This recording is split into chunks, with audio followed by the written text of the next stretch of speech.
Sanggar Cerita mempersembahkan Sabda Pandita Ratu.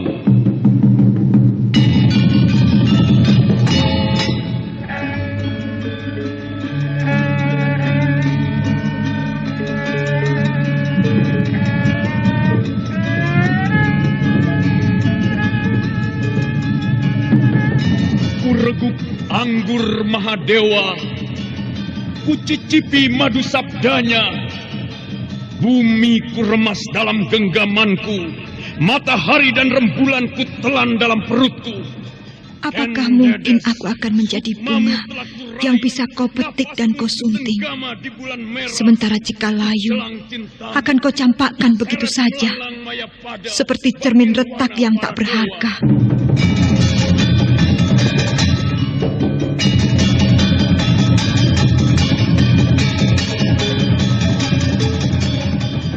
Sabda Pandita Ratu, sebuah kisah penuh dilema, tragedi cinta anak manusia, perebutan tahta, mabuk harta dan duniawi, serta silaunya kehormatan, di mana keangkara murkaan merajalela karena dendam yang membara.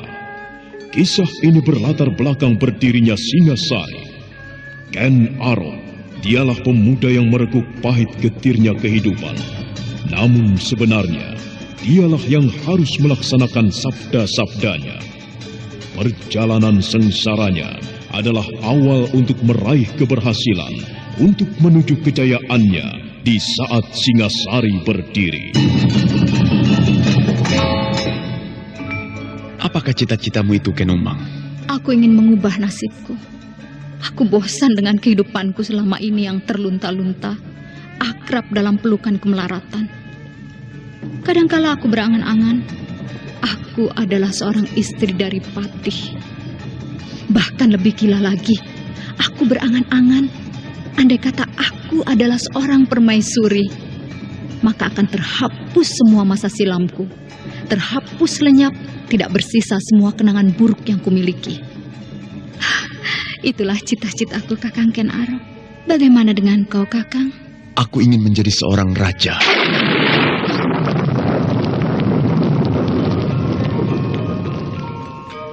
Sabda Pandita Ratu.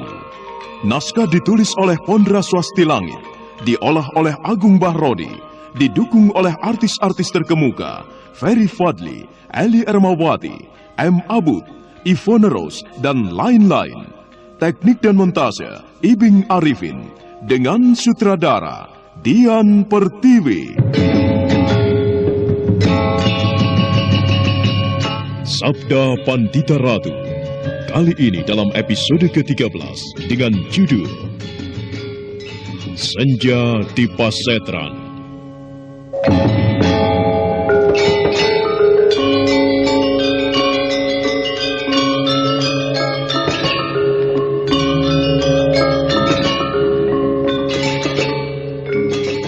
Dalam seri ke-367 ini, dengan para pemain Ferry Fadli sebagai Kameswara, Jumali sebagai Juru Sungging, Naryo sebagai Bresima, Mogan dan Untung sebagai si bisu, dan Asdi Suhastra, pengantar cerita.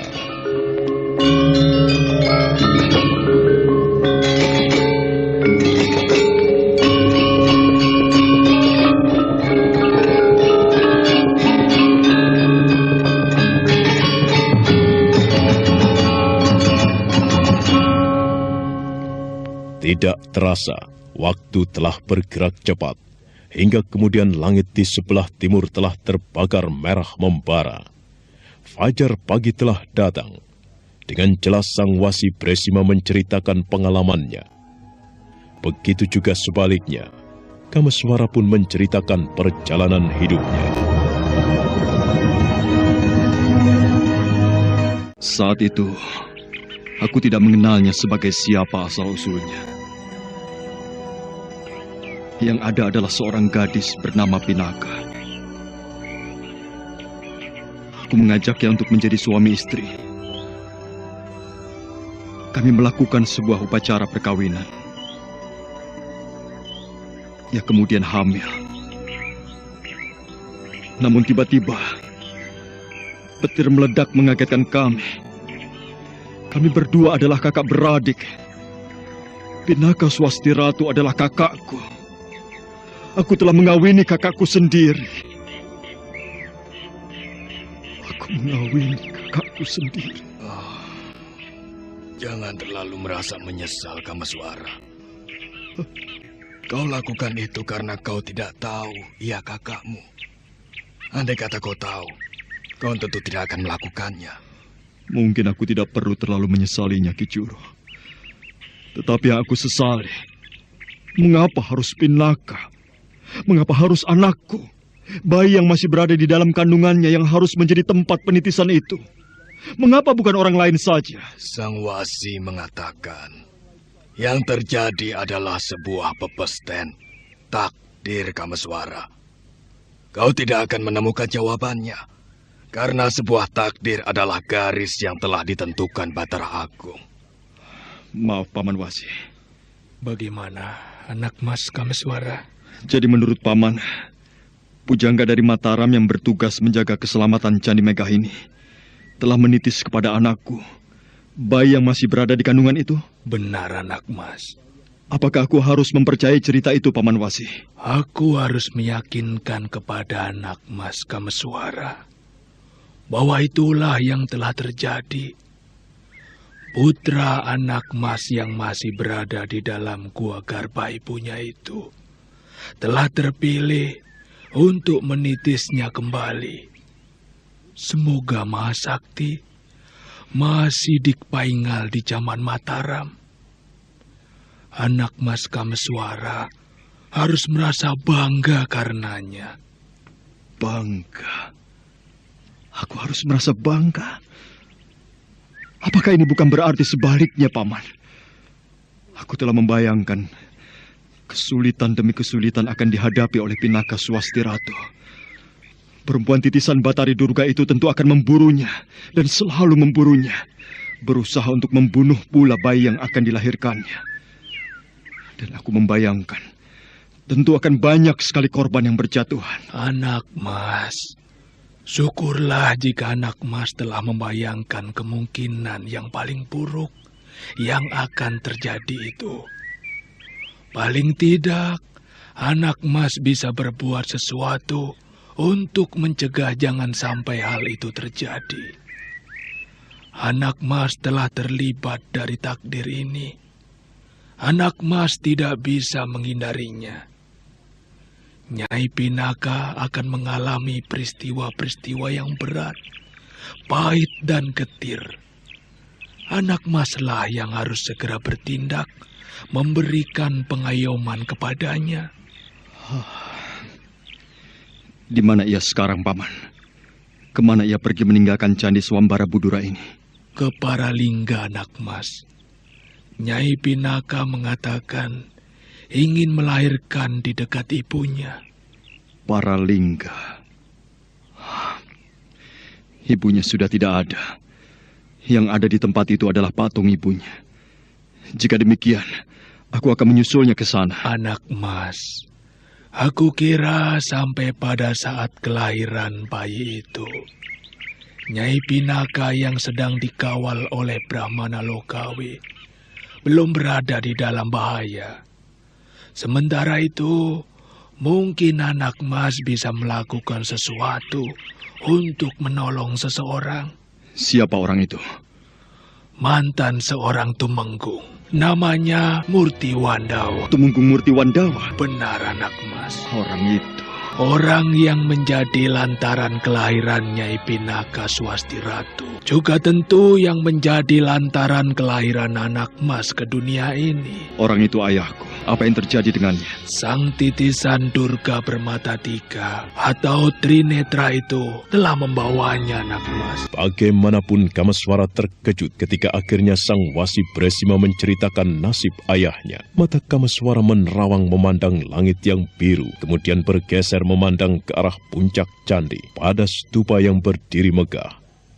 Jiwa Kamaswara semakin teraduk, terlalu banyak yang harus menjadi perhatiannya. Lalu terbayanglah kembali saat-saat dia berpisah dengan ibunya, juga dengan adik kandungnya Warapalubi.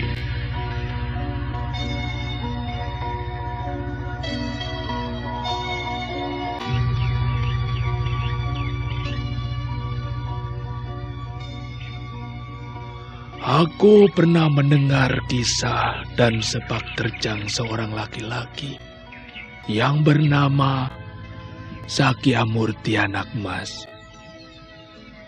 Sepak terjangnya pula ketika menjabat tumenggung di Kediri bernama Tumenggung Murti Wandawa, yang pada umumnya adalah sepak terjang yang tidak terpuji. Akan tetapi, hati manusia tidak terbuat dari batu yang tidak akan berubah. Selamanya tetap akan menjadi batu. Tidak pula terbuat dari besi, menilik keadaannya. Saat sekarang ini, lelaki yang bernama Sakyamurti itu telah berubah sama sekali. Hari-harinya adalah penyesalan yang panjang. Bukankah demikian, Anak Mas? Benar, Paman. Akan tetapi dari mana Paman bisa mengetahui? Apakah ada orang yang bercerita? Ya, Brahmana Logawi yang banyak bercerita tentang sepak terjang Tumenggung Murti Wandawa. Terutama pada saat-saat terakhir beliau meninggalkan Kediri, yang membuat gempar Kediri pada saat itu. Baiklah. Aku akan menolongnya. Semoga saja bisa. Barangkali aku harus berkata, sejelek apapun ia tetap ayahku. Meski aku kecewa sekali dengan apa yang pernah diperbuatnya, aku harus menolongnya. Benar, Kamaswara. Pada saat itu, kau tengah melaksanakan hutangmu. Hutang? Iya. Bakti seorang anak adalah hutang kepada orang tua. Lebih berarti sebagai penilaian para dewa. Apakah seorang manusia dianggap mempunyai sifat yang baik atau tidak? Hei. Apanya yang membuatmu tertawa, Kamaswara? Mungkin karena pada kenyataannya kurasakan ada yang janggal. Sudahlah, Ki Juru. Aku tidak berminat membicarakan soal itu. Candi ini lebih menarik. Paman Wasi Bresima, aku ingin menjelajahi, menyaksikan dari ujung ke ujung, dari sudut ke sudut. Atau aku ingin melihat di bagian mana Pinaka mengalami peristiwa luar biasa itu.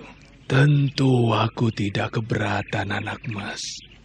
Akan tetapi, apakah tidak sebaiknya Anak Mas membebaskan orang-orang bisu itu? Siapa tahu, meski barang sedikit, bisa didapatkan keterangan. Baik.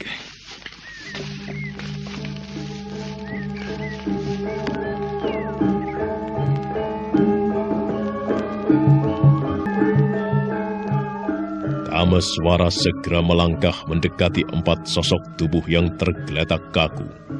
Hanya matanya saja yang bergerak-gerak menunjukkan mereka dalam keadaan sadar. Kamaswara segera membebaskan mereka satu persatu. Namun untuk menjaga kemungkinan, pada bagian kakinya masih dibuat lumpuh. Bisakah Paman bersambung rasa atau berbicara dengan orang bisu? Sayang sekali. Tidak, Anak Mas. Bagaimana dengan Ki Juru? Barang sedikit, aku bisa, Kamaswara. Baiklah, Paman. Aku persilahkan Paman Bresima menyaksikan apa yang bisa diperbuat Ki Juru. Silakan, Ki Poncowati. Baiklah, aku akan mencobanya. Namun berhasil dan tidaknya tergantung kepada mereka. Silakan. Ki Juru Sungging memandang 4 orang bisu itu satu persatu. Keempat orang bisu itu saling memandang sesama temannya. Kamaswara bertanya-tanya dalam hati ketika mereka saling mengangguk seolah memberi isyarat. Aku ingin bertanya pada kalian. Jawablah.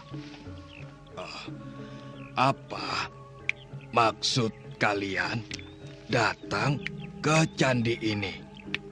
Untuk apa datang ke candi ini? Kau jawablah.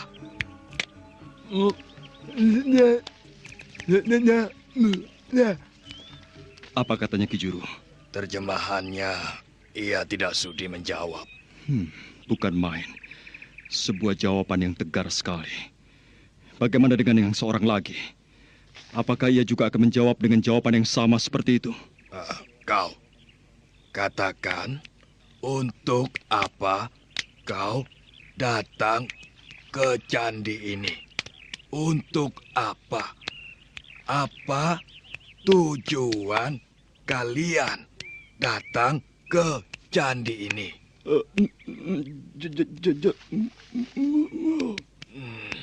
Ia mengatakan juga tidak sudi. Apakah mereka tidak mengetahui di mana letak persembunyian Batari Uma Durga itu? Katakan, di mana letak persembunyian Batari Uma Durga? Katakan. Tidak sudi. Kau?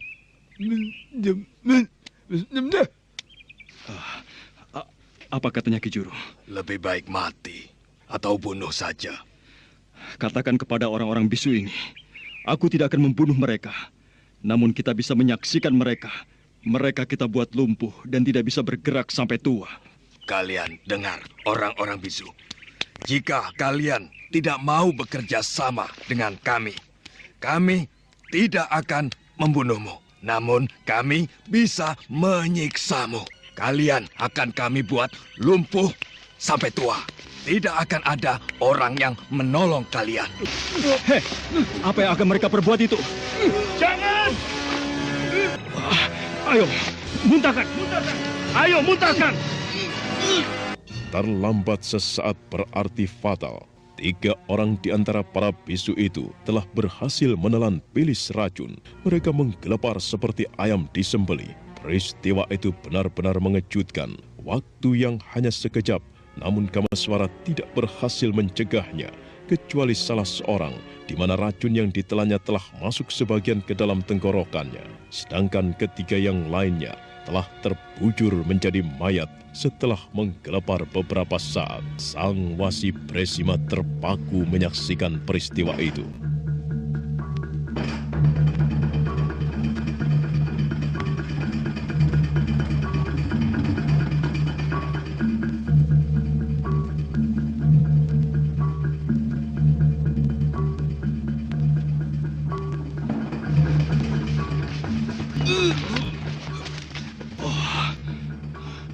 Luar biasa.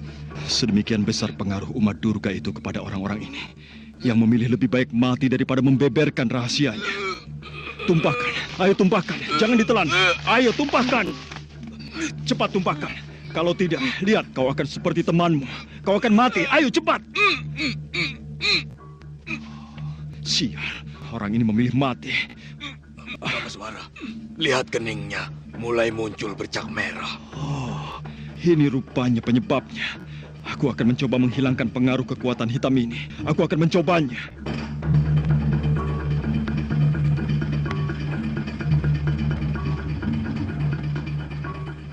Kameswara segera bertindak dan mengalirlah kekuatan aneh yang mengeram di dalam perutnya ke arah telapak tangannya. Kekuatan luar biasa yang bersumber dari sebuah peristiwa yang paling luar biasa yang dialaminya di balik air terjun Kambang Ayun. Kameswara mendekap kening lelaki bisu itu. Ki Juru Sungging melihat ada asap tipis yang muncul dari sela-sela jemarinya. Ketika Kameswara kemudian melepas telapak tangannya, kening yang semula terdapat noktah berwarna merah itu telah berubah menjadi hitam gosong.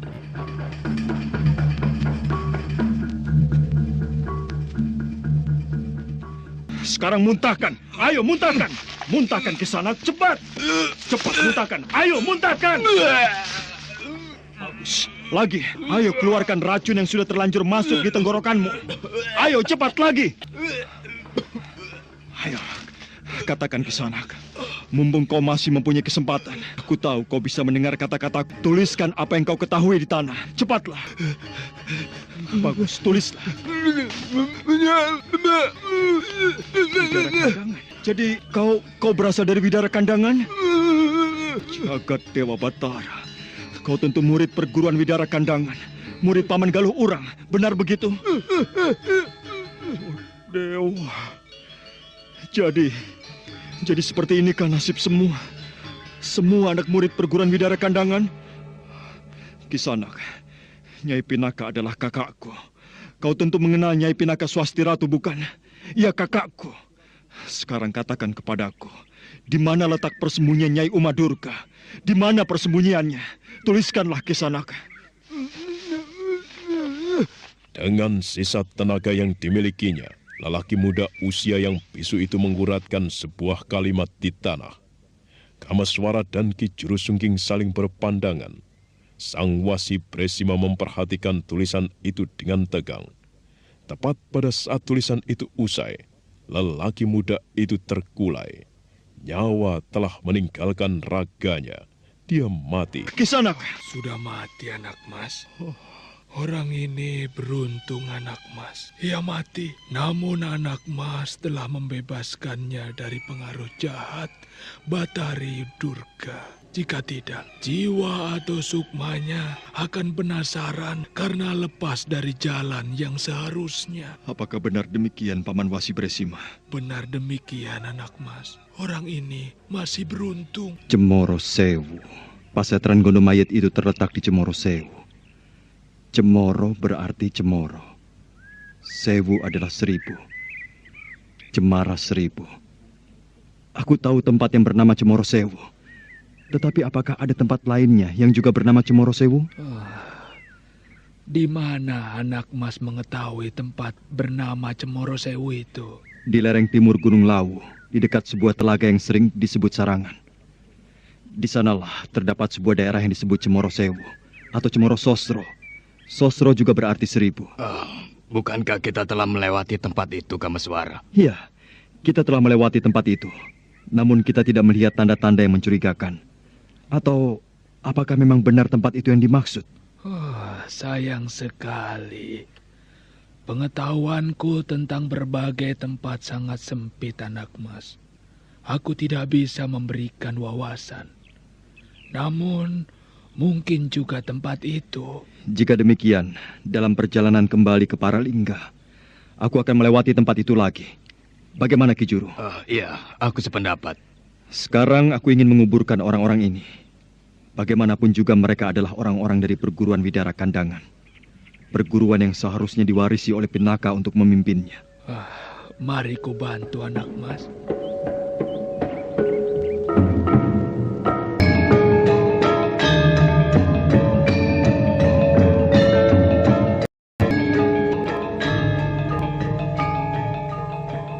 Maka demikianlah, dibantu oleh Ki Jurusungging dan Wasi Bresima, dikumpulkannya kayu-kayu ranting kering secukupnya.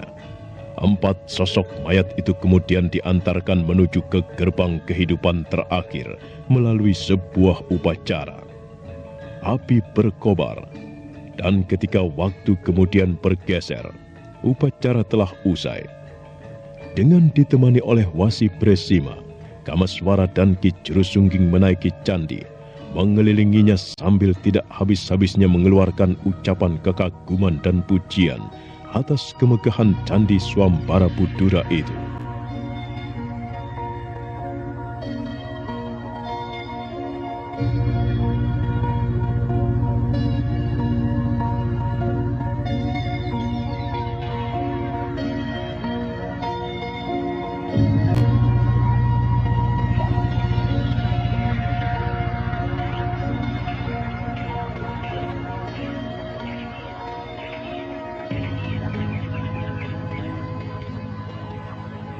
Nyai ingin beristirahat di tempat ini.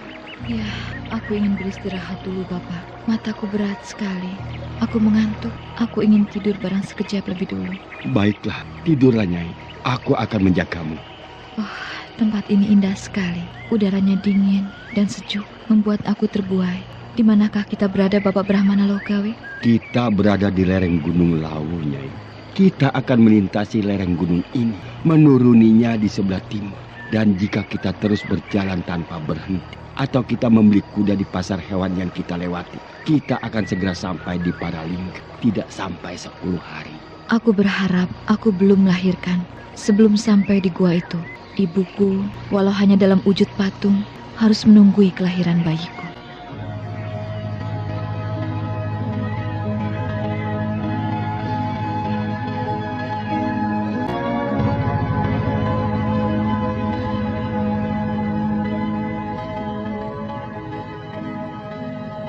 Pemandangan yang indah di lereng Gunung Lawu, udara yang sejuk semilir sepoi-sepoi, membuat Nyai Pinaka yang menempuh perjalanan bersama Brahmana Loh Gawe ingin beristirahat meski barang sejenak. Mendung cukup tebal menyelimuti puncak Gunung Lawu hingga tidak kelihatan dari pandangan mata.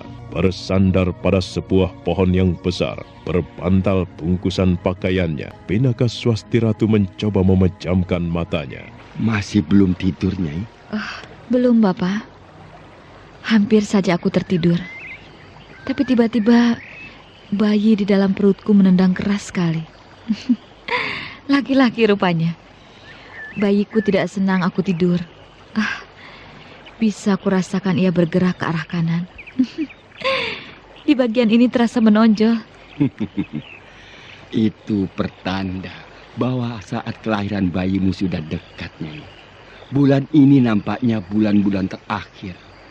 Apakah dalam hitunganmu usia bayi itu sudah 9 bulan, Nyai? Belum. Ini baru bulan ke-8.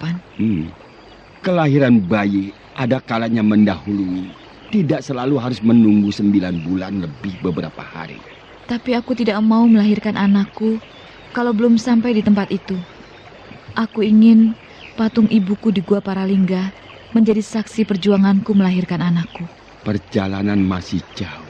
Kita harus melintasi Gunung Lawu ini hingga berada di sebelah timur. Kemudian menuruninya dan terus berjalan ke arah timur. Kira-kira 8 hingga 10 hari kita akan sampai di Paralingga. Jauh sekali dan lama sekali. Tapi biarlah Bapak, meski jauh, jika kita terus berjalan tiap hari, lama-lama jaraknya akan menjadi dekat pula. Aku merasa gantuk. Akan tetapi betapa sulitnya untuk bisa tidur. Rupanya bayiku besar tirakatnya. Betapa indahnya tempat ini, Bapak. Lekuk-lekuk tebing di kejauhan. Kemudian hamparan lembah yang tiada batasnya di kejauhan sana. Betapa menyenangkan andai kata aku memiliki rumah di sini. Kau mengubah pikiranmu? Tidak. Aku senang jika melihat-lihat tempat yang indah di tepi laut. Aku ingin tinggal di pantai. Gunung? Aku ingin membuat rumah di gunung. Tidak, Bapak. Meski di tempat ini menyenangkan, aku tidak ingin tinggal di sini. Mungkin aku akan memilih tinggal di Paralingga atau di Widara Kandangan. Di Paralingga, di sana ada patung ibuku. Di Widara Kandangan, entah bagaimana nasib mereka. Ayah Galuh Urang, maafkan aku, Ayah. Aku ternyata tidak bisa memberikan perlindungan kepada segenap anak murid perguruanmu. Bagaimana nasib murid-murid perguruan Widara Kandangan, aku tidak tahu, Ayah. Sudahlah, Nyai, sudah. Jangan terlampau disedihkan. Istirahatlah.